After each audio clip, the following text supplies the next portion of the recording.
There's one thing I really hate about Vietnamese work culture.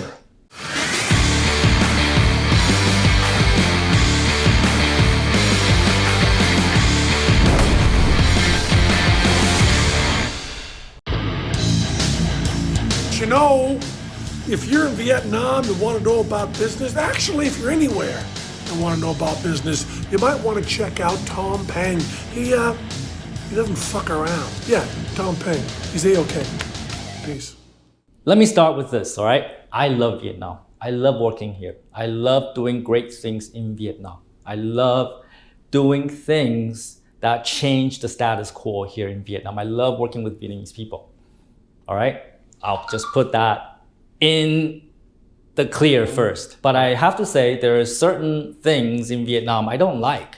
I don't like the way some Vietnamese people work. And I want to share that with you today. And please, this is not me hating Vietnam. This is me trying to share with you how I believe we can improve as a society, community, and a country, all right? So, what do I hate about the work culture here in Vietnam?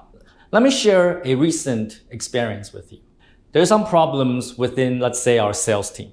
And that's okay because every company has problems. And as the CEO, as the leaders of a company, our job is to solve those problems, right? There's no perfect company. There's no perfectly run company. They do not exist. Every company has tons of problems. And how well a company does depends on how well, leaders, employees, staff, team members solve these problems. So I'm very focused on solving problems.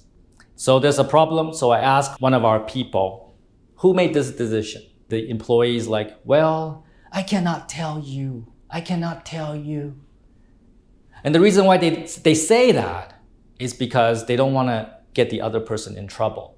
And I constantly see this in my own teams, in different companies, many, many, many times. And this is something I do not understand, right? The reason I'm asking who made that decision is not because I'm gonna go punch his face or her face. It's because I wanna understand where the problem lies.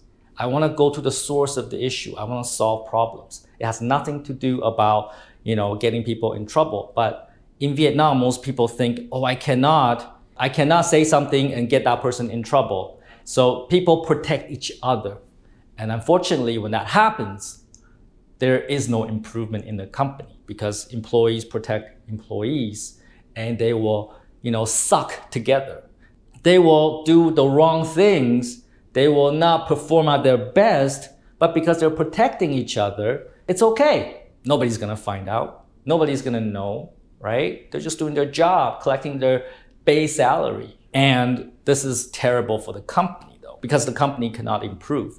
We lose the opportunity to optimize our process, our people. We lose our opportunity of prioritizing what's important in the company because people protect each other.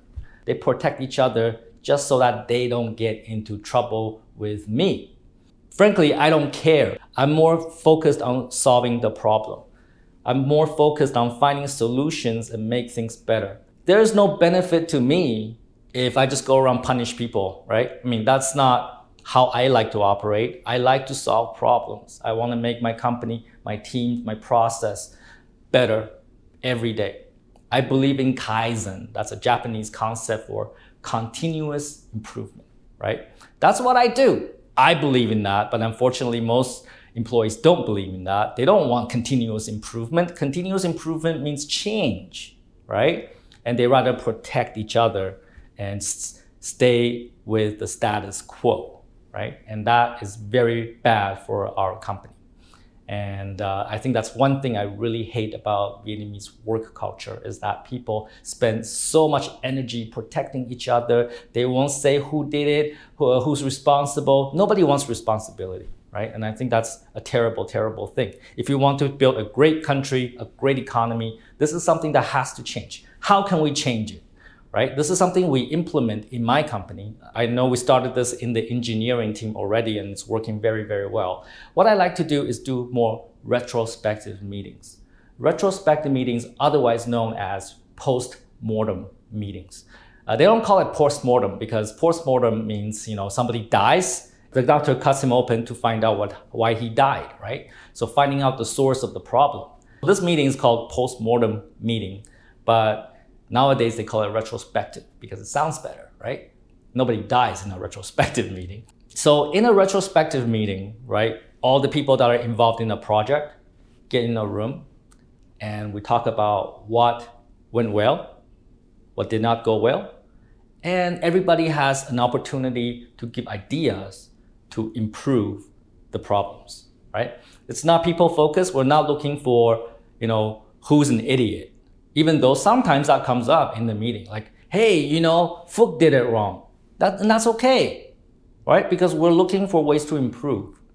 So if we're honest with ourselves, if we're able to identify where the problems are, then now we can improve. If Phúc is an idiot, well, next time he won't be because we put it on the table, right? But if we just protect each other, even though Phúc is an idiot, but we don't say it and we continue to suffer, that's not a good thing. So again, going back to the retrospective meeting, right? The meeting is, one, talk about what went well. We always want to celebrate our success. What did we do well? And we want to continue to do those things. What did not go well? Just list it out. When you list out all the problems, don't find solution immediately. List all the problems out first, right?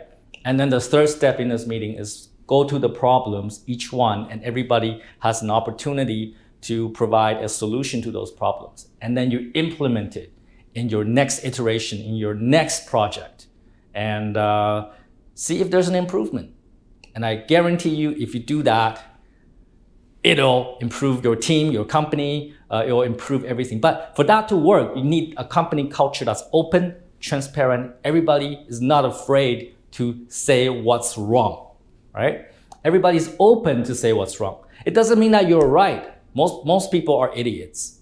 People are equal shit, right? So it doesn't mean that if you say something in the retrospective meeting that you're automatically a genius. No.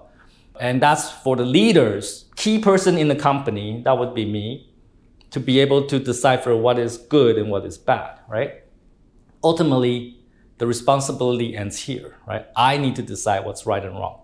But the retrospective meeting is a place where you have an opportunity, the team members have an opportunity to discuss how to improve a project, a situation, an initiative, and be open about it. And I think if Vietnamese companies start building this open culture within their companies, we're gonna see dramatic productivity improvement in the Vietnamese workforce. And I truly believe in that. And that only starts when people are open to share, open to criticize even. Just don't criticize me, fuck you. I mean, actually, in reality, it's okay. You can share with me. Even you think I'm doing something wrong, tell me. I may not agree with you, and most often I will not because, look, I have 30 years of experience, and somebody with no experience telling me what's wrong, usually they're wrong. Almost always they're wrong. But, I do appreciate and I do respect your courage to come up to me and tell me how we can improve things. Not necessarily to tell me that I'm wrong, but talk about how we can improve. I'm always interested in that. I'm always interested in how to improve anything, right? I'm a Kaizen kind of guy in everything that I do, whether it's companies, playing musical instruments, in life, in relationships. I'm always about improvement. I'm always about making things better. How can we have better sex? Those are important questions, right? What's the one thing I hate about Vietnamese work culture? It's that people protect each other. They don't say the truth. They don't want to get other people into trouble. And that's how companies can't improve. And the way to overcome that is being open, being honest. Build a work culture that encourages, that rewards open and transparency inside the company. And one way to do it is have a lot of retrospective meetings. Take some fucking action. Be open and transparent in your companies. It's okay. You can tell people how you feel and think and how to improve. And don't be a fucktard.